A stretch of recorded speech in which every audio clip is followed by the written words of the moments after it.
I just think like if you were gonna make a rockumentary about any rock band, like to me, I mean, right now there's two big ones that are out. You had the Queen one, which was cool, and made sense, and it was really great to see. And then you have a Motley Crue one. Like, why is that the two fucking like the ones that you have movies about? Like, I want to see a fucking David Bowie rockumentary. I want to see like Brian Eno rockumentary. I want to see like, I don't know. I would see like a Zeppelin one. You know what I'm saying? Like, Yeah. Neil Young. Like, there's so many fucking awesome rock-oriented bands that you could have done a movie about. Why did you do a Motley Crue one? Nirvana?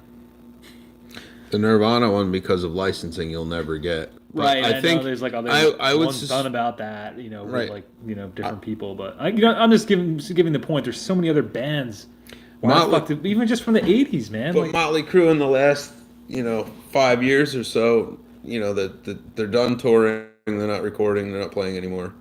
It's done. But to me, this is like the Marvel movies, right? You have it's okay, franchising. Spider-Man, that makes sense. You know, But it's franchising. Heroin Diaries, whatever Vince Neil's X-Men fucking book was makes called. sense, you know? Like, Tommy why the fuck Lee's do you have an porn. Ant-Man movie? I mean, it's, I don't know. This is like the Ant-Man movie coming out second out of the Marvel universe of Marvel movies. Do you know what I'm saying? Yeah, I get you. Like, yeah, you could have an Ant-Man movie like 10 years into the fucking the extended universe, but yeah, I don't really know what the reason was, I don't know. other than the fact that, like I said, those guys, I'm sure are, especially Mick Mars being all fucked up. I'm sure they're grasping for money just like all the rest of these aging musicians. I guess it's been in the works for a while. It was purchased, the rights have been going on for years, but like out of all the bands to make a fucking rockumentary on Netflix about, it's not like I don't know people that are personally like, man, Motley Crue, like waxing nostalgic about Motley Crue. You want to take a ride to Kingston? I just figured there would be other bands before them that people would be more. But I don't know. I could be out of touch, man. I'm not with the trends. Okay. I don't know. So let me tell you how I think this works. Okay. I suspect that somebody sat down and said, "I want to make a biopic about a band." They made a list of 25 bands. They went number 1, nope. Number 2, nope.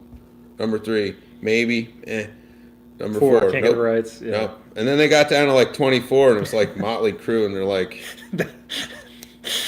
that'll work. And they called up, and they were like, "Hey, is this Vince Neil's people? I think I want to do a biopic about this band." And then they fucking said yes. Right. I think that's how that happened. Right. So like the Queen one was probably like number 4 or 5, and that got green lighted, and like a couple other ones down the list. Okay, that makes a lot of sense actually. That makes me feel a lot better. Yeah. Like the David Bowie one was probably on like number 2, and his camp Right. said, I would think like "Fucking go screw, we're not doing that." out of like a lot of people, especially if you have a Queen one and like that era music. Yeah, well, there's a Queen David Bowie tie-in, so Well, that too. Maybe that's why I'm thinking it, but because I was kind of pissed that they didn't even like mention him in the Queen bio. It's like, the fuck. Nope. Did they at least? I haven't seen that still. Did they try to like touch on the Trident Studios thing? What was that? Or Queen was at Trident? Is that like the one in England? Yeah. Yeah, they talked about that a It's little like bit. the other studio in England, the one that's not Abbey Road.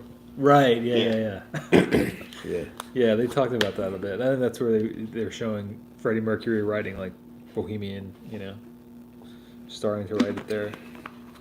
Yeah. I mean, all this stuff is like fictionalized, whatever. But Sure. it just baffled me. I don't know if I don't know why you would choose Motley Crue over. Okay, like, that's really the main thing I want to talk know. about. I think we don't have to watch it. That was the main thing. I think it really comes down to, well, now I'm kind of, my interest is peaked, so maybe I'll watch it. But I feel like it's literally what I said. It's like, like you go down the list and eventually you reach the lowest common denominator, and that's Motley Crue. It's like. Yeah. It's like what's available. What do we want, but what's available? Well, it's like being like, young teenage boy, right? And you go to like every girl in the class, "Hey, we go to dance with me. Hey, you go to dance with me." Yeah. And finally, like you're out of everybody, right? Yeah. So like, there's that one like you know, I don't know. It's like the smelly kid or whatever, and you're like, hey, you want to go to dance with me? She goes, okay. Yeah. And now you're fucking stuck with her stinky ass because fucking she's the only one to say yes. It's the same thing. You got stuck with stinky old Motley Crue because they're the only one that said yes. Does that help? Yeah, that really sets me at ease, man. Like I was really struggling with this since I saw